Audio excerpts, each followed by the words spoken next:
얼마 전에 SNS를 통해서 교제하던 분의 글에 이런 글들이 있었습니다. 이 로마서의 이야기입니다만 잠깐 소개를 해드리도록 하겠습니다. 사도 바울이 살던 시대에 편지들을 연구하는 권위자들이 있습니다. 근데 이 연구하는 권위자들이 편지를 받는 사람과 보내는 사람 사이의 거리가 아무리 멀리 떨어져 있어도 그 편지를 통해서 강력하게 서로가 연결되어져 있음을 밝혔다라고 합니다. 편지는 보내는 사람 또 받는 사람이 있죠. 그런데 그때 당시에 편지를 받았던 사람들은 보내는 사람이 직접 전하는 것과 같은 아주 강력한 인상을 받을 수 있었다라고 합니다.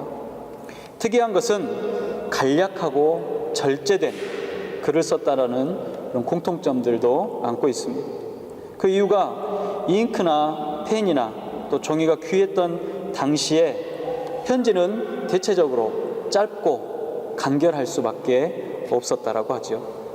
그래서 대다수의 편지들은 짧은 안부의 글이나 또 중요한 내용만을 담고 있었다고 합니다. 연구하던 사람들이 약 14,000개의 편지들 중에 평균 단어를 얼만큼 썼는지를 살펴보았더니 87개, 87개 정도의 단어가 평균적으로 사용되어졌다라고 합니다.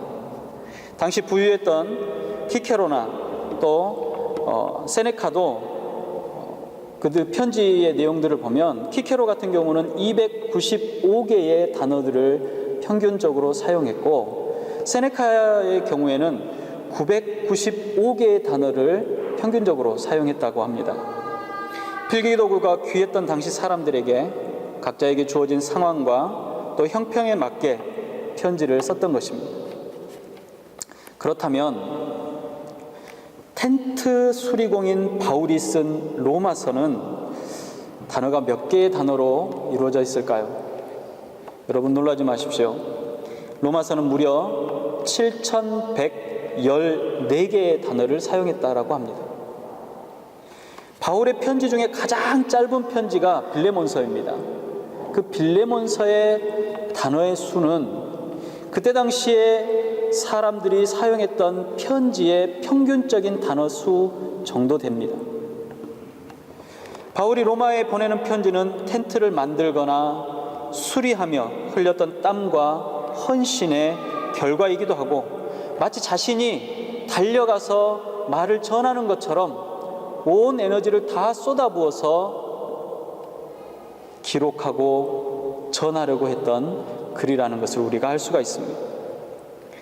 바울은 사역지마다 혼신의 힘을 다했습니다. 또 그 사역지마다 복음을 전하고 가르쳤을 뿐만 아니라 지나온 선교지의 교회들에게 그리스도의 교훈과 바른 신앙 기준을 세우기 위해서 자신의 삶의 형편이 다하는 것 모든 에너지를 다 쏟아서 말씀을 전했고 또 편지를 썼던 것입니다. 이처럼 귀한 바울의 편지에 하나님의 마음이 담겨서 복음의 비밀을 전하고 그리고 그 복음의 비밀들이 오늘날 저와 여러분들에게까지 왔다라는 사실은 정말로 감사하고 놀라운 사실입니다. 바울과 아무런 연결고리가 없는 저와 여러분들에게 이런 깊은 사랑이 전해진 것입니다. 참으로 감격스러운 일입니다.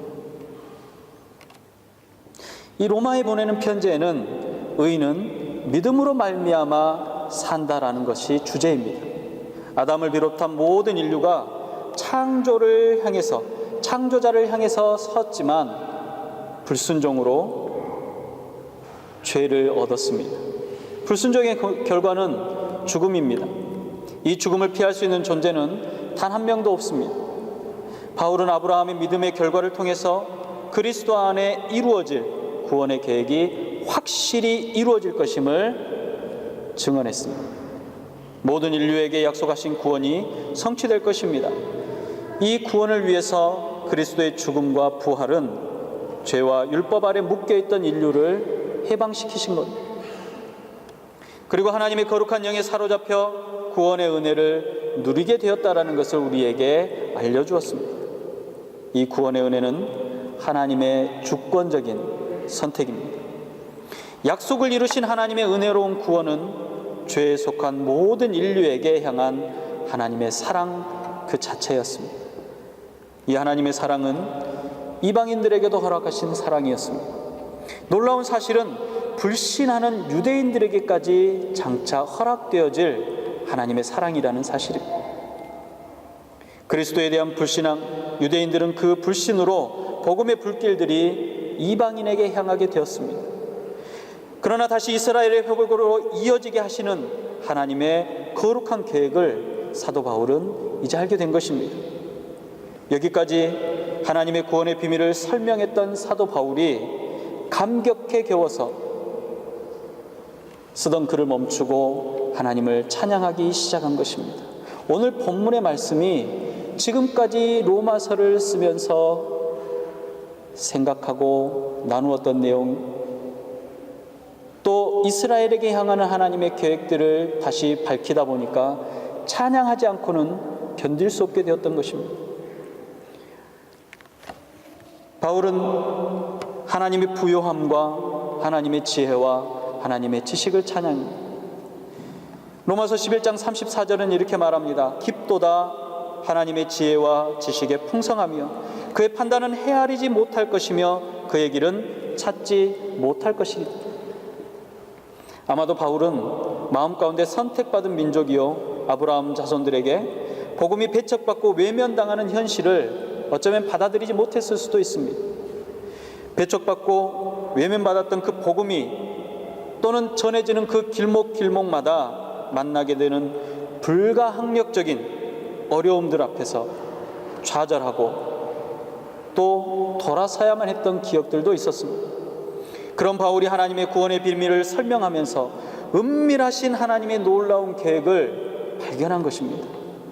이스라엘을 외면하신 것처럼 보였던 모든 일들, 이스라엘에게는 전할 수 없을 것만 같은 그 복음의 비밀을 모든 인류를 구원시키시려는 하나님의 계획 통해서 다시금 깨닫고 알게 되었다라는 사실입니다.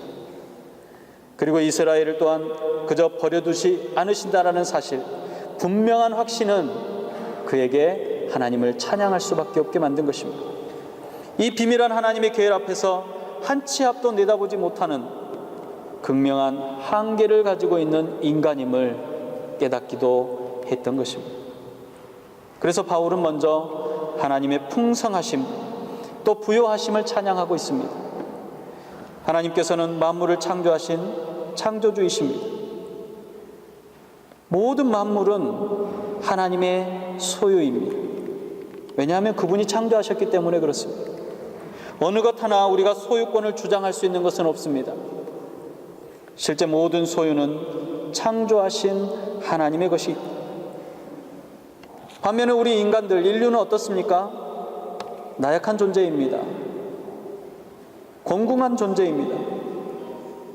적신호 태어나서 잠깐 허락되어진 것을 사용하다가 아주 짧은 시간 사용하고 다시금 세상에 돌려보내고 내려놓아야 하는 존재입니다.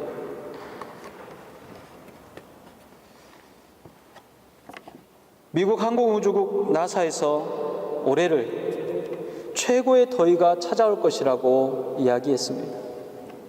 벌써 인도에서는 51도가 넘는 온도가 사람을 여러 생명을 빼앗아갔다라고 말합니다.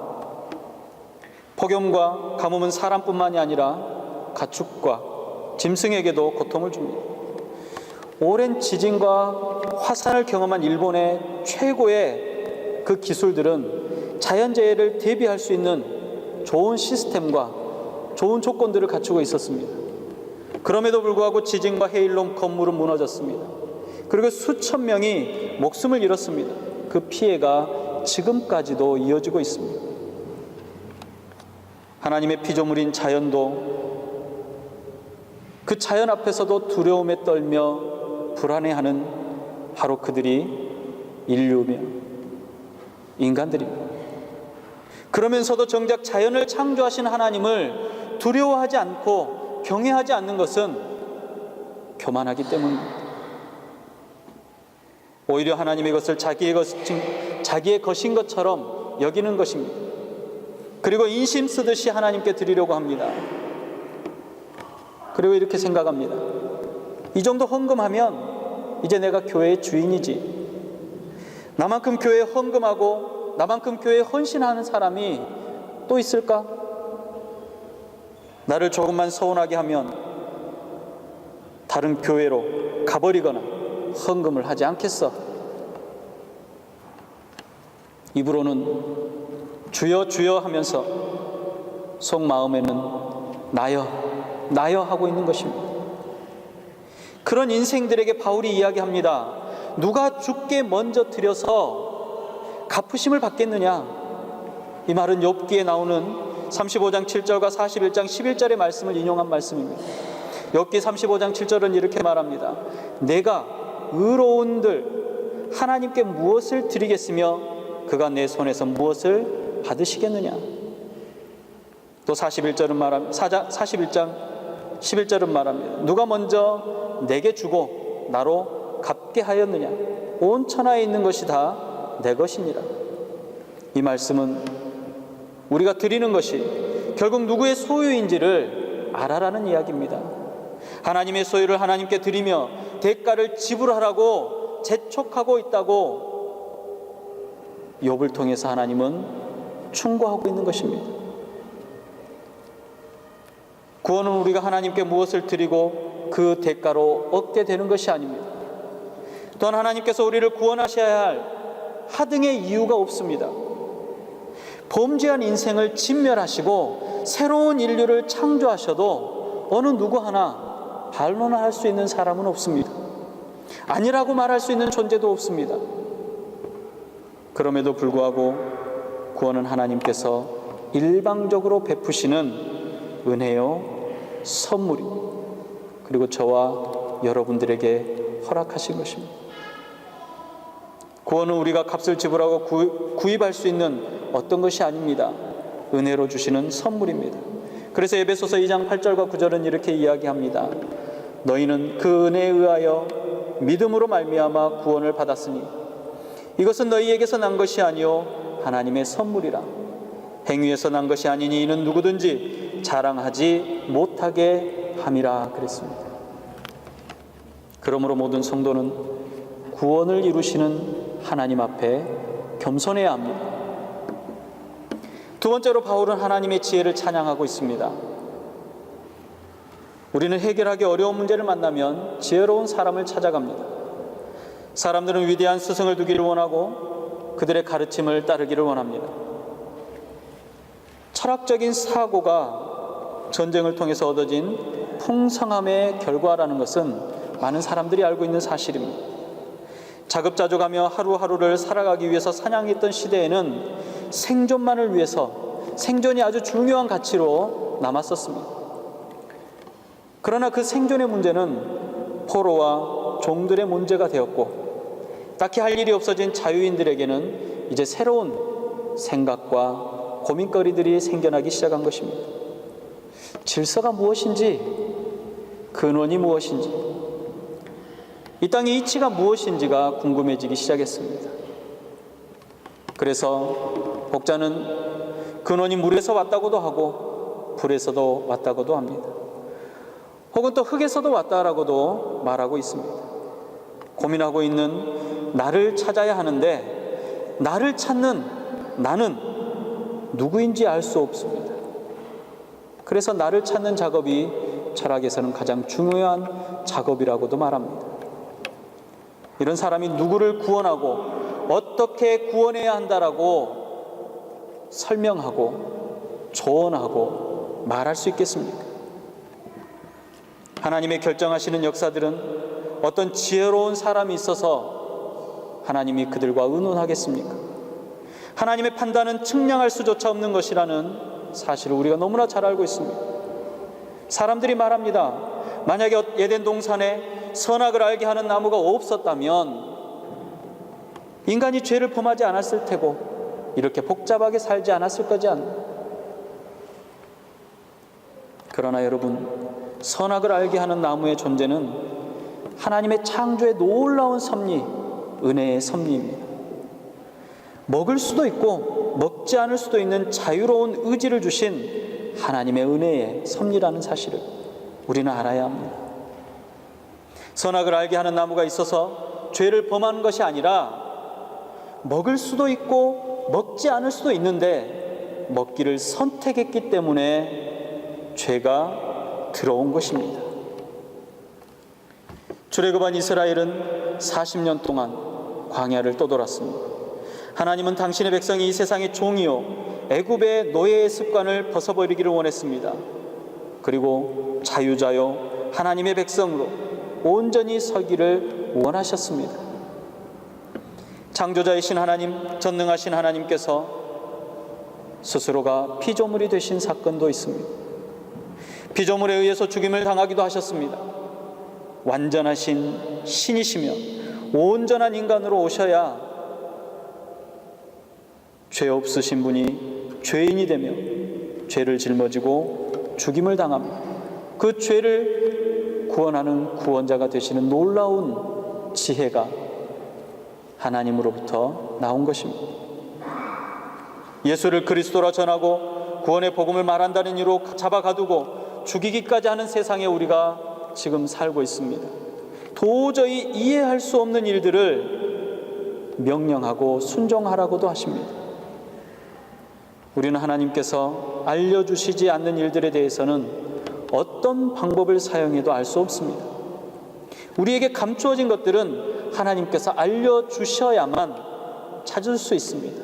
그렇지 않으면 발견하거나 찾거나 이해하거나 알아낼 수조차 없습니다. 그런데도 우리는 내 인생의 길은 내가 더 잘한다라고 생각하고 내 인생은 내가 간다라고 말합니다. 이 땅의 소망이 내가 원하는 대로 이루어져야 한다라고 생각합니다. 하나님께서 나를 위해서 내가 원하는 대학에 합격할 수 있도록 해야 된다라고 생각합니다. 사실 하나님의 섭리에 대한 우리의 자세는 이해하는 것에 있지 않습니다. 순종하는 것입니다. 하나님의 섭리는 우리의 지혜로는 도저히 다다를 수 없을 정도로 깊고 넓고 크지만 그에 비해서 인간들은 한계가 극명합니다. 너무나도 분명한 한계를 가지고 있습니다. 그 능력은 미미합니다. 그래서 사도 바울이 하나님을 찬양합니다. 마지막으로 사도 바울은 하나님의 지식을 찬양합니다. 34절에 바울은 이렇게 말합니다. 누가 주의 마음을 알았느냐? 누가 그의 모사가 되었느냐? 이 말은 주의 마음을 아는 자는 아무도 없고 주님께 조언하고 충고할 수 있는 사람도 아무도 없다라는 말입니다. 하나님의 섭리와 구원의 은혜는 너무 깊고 크고 넓지만 인간은 불완전하기 때문에 한계가 분명하기 때문에 알 수 없습니다. 우리의 지식이라고 하는 것은 내가 아는 것에서부터 출발하고 내가 아는 것에서 끝나는 것입니다. 교육의 기본을 설명할 때 아무것도 모르는 상태에서는 교육을 할 수가 없습니다. 무언가 아는 것, 무언가 알고 있는 것이 있어야 그 위에 교육할 수 있고 지식을 쌓을 수가 있습니다. 그래서 우리의 지식은 언제나 한계를 가지고 있습니다. 우리가 안다고 하는 것들, 지식이라고 하는 것들은 결국 커다란 코끼리를 소경이 더듬는 것과 같습니다.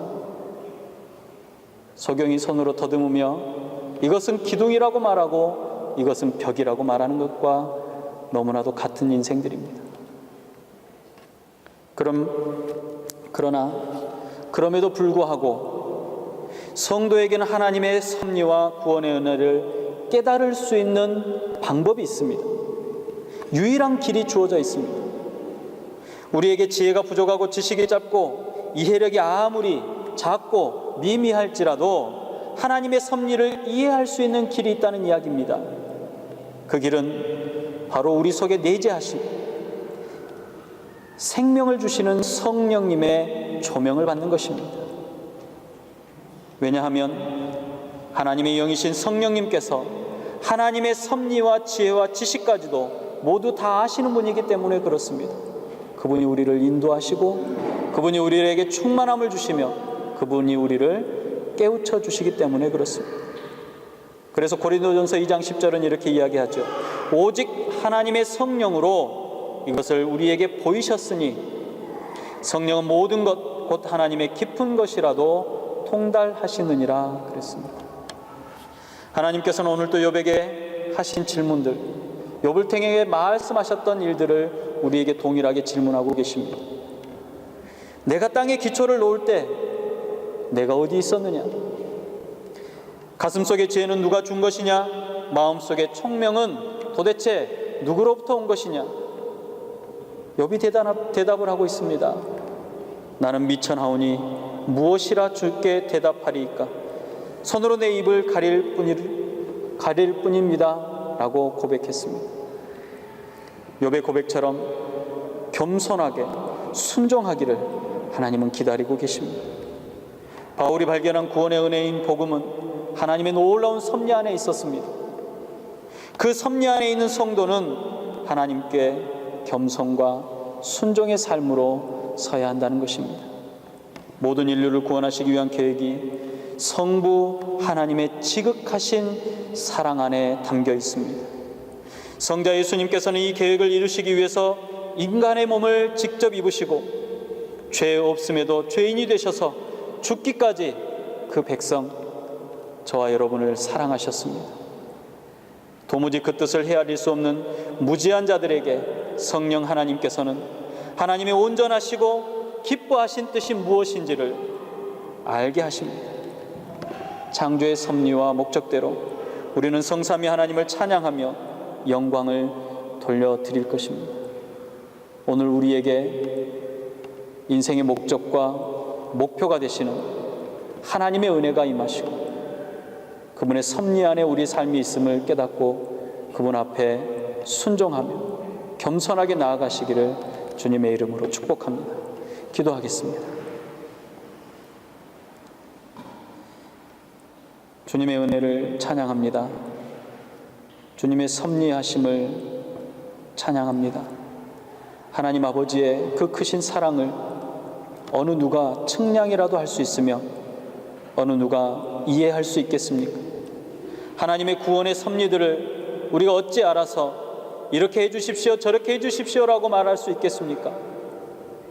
그럼에도 불구하고 우리를 거룩한 백성으로 부르시고 주님의 뜻을 분별하게 하시며 예수 그리스도 안에 있도록 허락하심을 감사를 드립니다. 이 구원의 은혜, 구원의 섭리를 기억하며 잊지 않고 주님의 사랑 가운데 기쁨으로 삶을 살아가게 하여 주시옵소서. 우리로 깨닫게 하시는 성령님의 은혜가 이 시간에 있게 하여 주시옵소서. 우리의 인생을 조명하시며 이끄시는 주님의 섭리를 깨닫는 귀한 순간순간이 되게 하여 주시옵시고 마음 가운데 담대함을 얻어 사도 바울이 온 힘을 다해 그 인생을 살았던 것처럼 우리 또한 온 힘을 다해 그리스도 앞에서 삶을 살 수 있도록 인도하여 주시옵소서. 다신 우리 구주 예수님의 이름으로 감사하며 기도드리옵나이다. 아멘.